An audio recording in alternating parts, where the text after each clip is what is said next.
Subscribe करिए hi-fi study channel को, bell icon को प्रेस कीजिए लेटेस्ट वीडियो अपडेट सबसे पहले पाने के लिए।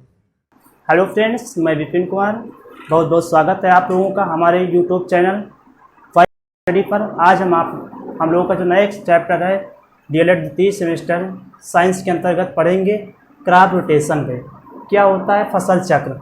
फसल चक्र के बारे में हम लोग पढ़ेंगे। ठीक, क्वेश्चन पूछा जाता है हम लोगों का कि फसल चक्र से आप क्या समझते हैं, है ना। क्रॉप रोटेशन क्या है, तो यानी कि क्रॉप रोटेशन जैसा कि नाम से ही प्रसिद्ध है, क्रॉप रोटेशन फसल चक्र, है ना। तो इसकी जो परिभाषा होती है हम लोग लिखते हैं उसको इस प्रकार से, किसी निश्चित मृदा एवं निश्चित समय में फसलों को इस प्रकार से बोना कि मृदा की उर्वरा शक्ति भी बनी रहे और फसल की पैदावार भी अच्छी हो, इस क्रिया को फसल चक्र कहते हैं। ठीक, तो किसान लोग क्या करते हैं, ठीक, वो अपनी फसलों की अच्छी पैदावार लेने के साथ साथ, है ना, फसलों की अच्छी पैदावार लेने के साथ साथ उसकी उपज भी अधिक हो और मृदा की उर्वरा शक्ति भी बनी रहे, इसको स्थिर रखने के लिए फसल चक्र को अपनाते हैं। ठीक, क्लियर। ये हमारी परिभाषा हो गई क्रॉप रोटेशन की, यानी कि किसी निश्चित मृदा एवं निश्चित समय में फसलों को इस प्रकार बोना कि मृदा की उर्वरा शक्ति भी बनी रहे और फसल की पैदावार भी अच्छी हो, इस क्रिया को हम फसल चक्र कहते हैं। बस हमको केवल इतना लिखना है कि ठीक फसल चक्र क्या होता है। ठीक, बस यही हमारी परिभाषा होती है फसल चक्र की। बाकी कुछ प्रिंसिपल्स होते हैं कि प्रिंसिपल ऑफ क्रॉप रोटेशन, फसल चक्र के जो हमारे सिद्धांत होते हैं क्या होते हैं। ठीक, इन सिद्धांतों को हम ध्यान में रखते हुए आगे बढ़ेंगे कि किस लिए फसल चक्र को अपनाया जाता है ना। फसल चक्र अपनाने से क्या लाभ होते हैं, इसके बारे में हम लोग आगे डिस्कस करेंगे। तो पहला हम लोग पढ़ते हैं कि गहरी जड़ वाली फसलों के पश्चात कम गहरी जड़ वाले फसलें बोना। यानी कि क्या करते हैं हम लोग, एक बार जैसे खरीफ ऋतु का सीजन चल रहा है, ठीक, खरीफ ऋतु चल रही है, इसमें क्या करते हैं, जो हम लोग बाई चांस हम लोग धान की खेती कर रहे हैं खरीफ ऋतु में, तो धान की जो खेती करते हैं हम सभी लोग जानते हैं कि धान की जो फसल होती है उसकी जो जड़ें होती हैं वो कम गहरी होती हैं। धान की जो जड़ें होती हैं वो कम गहरी होती हैं, यानी कि कह सकते हैं कि उथली जड़ वाली ये फसल होती है। तो एक बार हम खरीफ ऋतु में क्या किए, उथली जड़ वाली फसल की बुआई की, तो क्या होगा इसमें कि जो इनकी जड़ें होंगी वो जो हमारी मृदा होगी, मृदा के ऊपरी स्तर से ही, है ना, मृदा के ऊपरी स्तर से ही पोषक तत्वों को ग्रहण करेंगी। अगली बार क्या करेंगे हम लोग, जो गहरी जड़ वाली फसल के पश्चात कम गहरी जड़ वाली बुआई करेंगे ना। तो एक बार हम लोग उथली जड़ वाली फसल बुआई, अगली बार हम लोग क्या करेंगे, गहरी जड़ वाली फसल की बुआई करेंगे। ठीक, जब गहरी जड़ वाली फसल की बुआई करेंगे तब क्या देखेंगे, जो हमारी फसल रहेगी उसकी जड़ें रहेंगी वो मृदा के निचले स्तर से पोषक तत्वों को ग्रहण करेंगे। ठीक, इससे ये होता है कि हम क्या करेंगे, गहरी जड़ वाली फसलों के पश्चात कम गहरी जड़ वाली फसलें बोना। ये हो गया हमारा पहला पॉइंट। अगला पॉइंट होता है हम लोगों का कि दलहनी फसलों के पश्चात अदलहनी फसलें लेना। ठीक, यानी कि दलहनी फसलों के पश्चात अदलहनी फसलें लेना।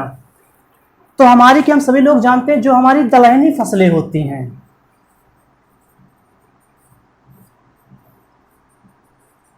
यानी कि इसमें क्या होता है, दलहनी फसलें यानी कि लिग्यूम वर्ग की ऑल क्रॉप्स, तो जो लिग्यूम वर्ग की सभी फसलें होती हैं वो दलहनी फसलें होती हैं। ठीक, तो दलहनी फसल जब हम एक बार मान लीजिए हम दलहनी फसल की बुआई कर दी अपने खेत में, फिर क्या होता है, जैसा कि हम सभी लोग जानते हैं हमारी दलहनी फसल होती है, दलहनी फसल में क्या होता है, उनकी जो जड़ें होती हैं उनकी जड़ों में राइजोबियम नामक एक जीवाणु पाया जाता है, जो क्या करता है, वायुमंडल में उपस्थित नाइट्रोजन को मृदा में स्थानांतरित करता है या संग्रहित करता है। ठीक, तो वायुमंडल में उपस्थित नाइट्रोजन को फिक्सेशन का कार्य करता है। ठीक, कौन, राइजोबियम जीवाणु, जो कहाँ पाया जाता है, दलहनी फसलों के जड़ में, दलहनी फसलों के जड़ में। ठीक, दलहनी फसलों के जड़ में पाया जाता है कौन, राइजोबियम नामक जीवाणु।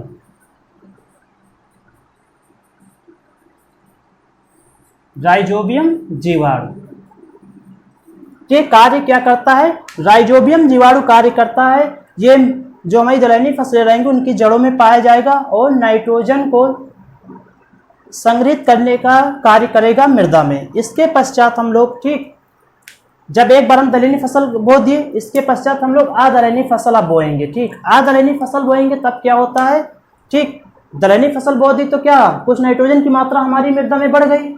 इसके पश्चात जब अदलहनी फसल की बुआई करेंगे खेत में, इससे ये होगा कि भाई जब अदलहनी फसल बोएंगे तो उसको हमें कम नाइट्रोजन या कम खाद, जो भी उर्वरक खाद उर्वरक हम लोग देते हैं उसकी कम आवश्यकता पड़ेगी। किसमें, जो अदलहनी फसल बोएंगे उसमें। ठीक, दलहनी फसल बो दी, अब बोएंगे अपने खेत में अदलहनी फसल, अदलहनी फसल बोएंगे। ठीक, उसमें क्या होता है, उसमें तो कोई राइजोबियम जीवाणु नहीं पाया जाता, तो वो क्या करेंगी, ठीक, जो नाइट्रोजन फिक्सेशन का कार्य इसने किया, मृदा में हमारी नाइट्रोजन बढ़ गई, उस जो अधिक मात्रा बढ़ गई है उसको अदलहनी फसलों की जो जड़ें होंगी उसको अवशोषित कर लेंगी। यानी कि कहने का जो हमारा तात्पर्य है कि दलहनी फसलों के पश्चात हम लोग अदलहनी फसलों को लेंगे। इससे ये होगा कि दलहनी फसल जो होती है मृदा में नाइट्रोजन को फिक्सेशन का कार्य करती है, जो मात्रा हमारी बढ़ जाती है मृदा में उस मात्रा को कवर कर लेगी हमारी अदलहनी फसल। ठीक, क्लियर हो गया इतना। इसके पश्चात आता है अधिक खाद चाहने वाली फसलों के पश्चात कम खाद चाहने वाली फसलें। तो अब क्या होता है भाई, देखेंगे हम। जब हम एक बार अपने खेत में क्या किए, हम अधिक खाद चाहने वाली फसलों की बुआई किए, उसके बाद क्या करेंगे, जब हम मान लेते हैं कि अधिक खाद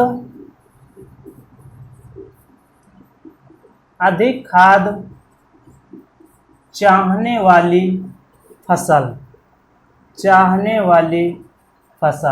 तो अधिक खाद चाहने वाली फसल के बाद हम क्या करेंगे, कम खाद चाहने वाली फसल बोएंगे। मान लीजिए हम बुआई कर दिए अधिक खाद चाहने वाली फसल के अंतर्गत आलू की।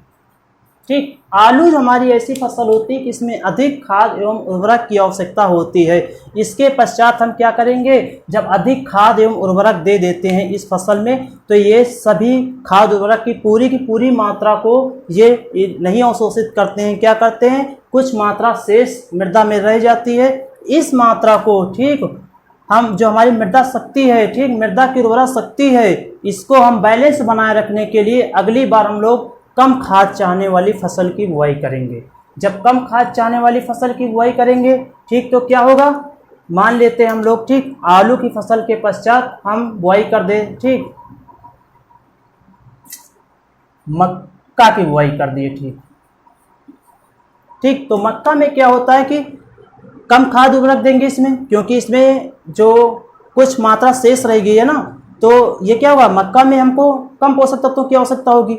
जो ज़्यादा मात्रा बढ़ गई है मृदा में न्यूट्रिशन की, उस मात्रा को अवशोषित कर लेगी हमारी मक्का। इससे क्या होगा, हमको मक्का में कम पोषक तत्वों की आवश्यकता होगी, क्योंकि पहले से हमारी मृदा में अधिक खाद मिल गई है ना, तो सारी की सारी मात्रा को आलू जो होगा वो खाद उर्वरक को नहीं अवशोषित करेगा ना, कुछ मात्रा शेष बची रहेगी। उसके बाद जब मक्का की फसल की हम बुआई करेंगे तो इससे क्या होगा, वो जो शेष अधिक मात्रा है वो मक्का अपनी ओर अवशोषित कर लेगा। इससे क्या होगा कि हमारी मक्का की भी फसल अच्छी होगी और हमारी मृदा की उर्वरा शक्ति जो है वो समान बनी रहेगी। ठीक, इसके बाद आता है कि अधिक सिंचाई के पश्चात कम सिंचाई चाहने वाली फसलें की बुआई करना। तो मान लेते हैं हम लोग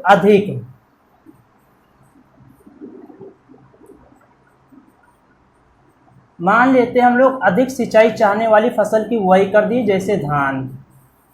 ठीक, धान क्या होता है, धान जो होता है वो अधिक जल चाहने वाली फसल होती है या अधिक सिंचाई चाहने वाली फसल होती है धान।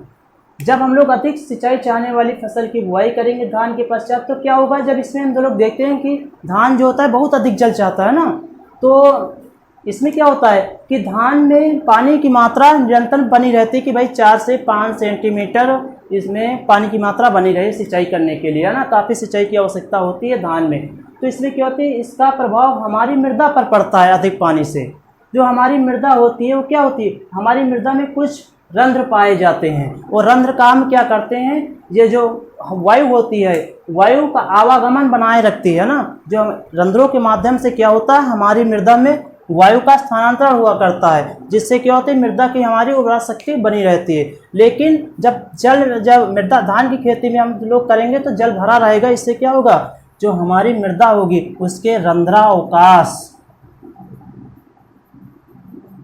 इसके रंध्रावकाश क्या होंगे, बंद हो जाएंगे अधिक जल से। तो क्या करेंगे, इसके पश्चात हम लोग जो अगली फसल लेंगे वो लेंगे कम जल चाहने वाली फसलें या कम सिंचाई वाली फसलें। इससे क्या होगा, एक बार हम अधिक जल चाहने वाली फसल लिए, अगली बार क्या करेंगे, कम जल चाहने वाली फसल लेंगे, तो हमारे जो मृदा में रंध्रावकाश होते हैं, ठीक, यही रंध्रावकाश क्या होंगे, ये इनका जो बैलेंस पाना है ना, वो बना रहेगा ना, यानी कि रंध्रावकाश बैलेंस बने रहेंगे। अगली हम लोग हेडिंग आती है कि अधिक निराई के पश्चात कम निराई गुड़ाई वाली फसलें, है ना। तो क्या होता है, कुछ हम लोग देखते हैं कि जो हमारी फसलें होती हैं, कुछ अधिक निराई गुड़ाई चाहने वाली फसलें होती हैं और कुछ कम निराई गुड़ाई चाहने वाली फसलें होती है ना। तो अधिक निराई गुड़ाई जो चाहने वाली फसलें होंगी, है ना, जैसे क्या होता है भाई, जैसे हो गया हम लोगों का गन्ना, ठीक, गन्ना मान लेते हैं कि हमारी फसल गन्ना है, ठीक। तो गन्ना अगर मान लेते हैं कि अधिक निराई गुड़ाई चाहने वाली फसल है,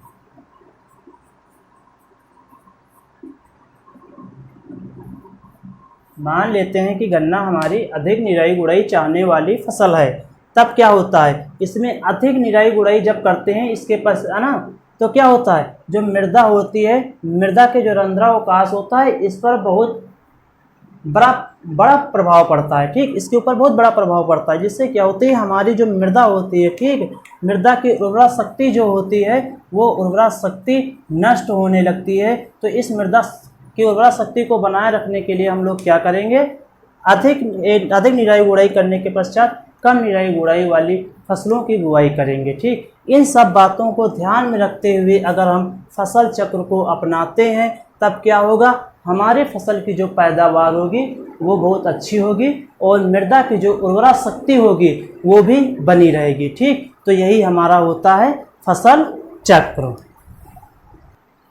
तो ये रहा दोस्तों हम लोगों का आज का नया वीडियो क्रॉप रोटेशन, है ना, कंप्लीट हुआ है। तो अगर अच्छा लगा हो तो आप लोग वीडियो को लाइक करें और शेयर करें ना। मिलेंगे हम नेक्स्ट टॉपिक के साथ अगले दिन। थैंक यू, धन्यवाद।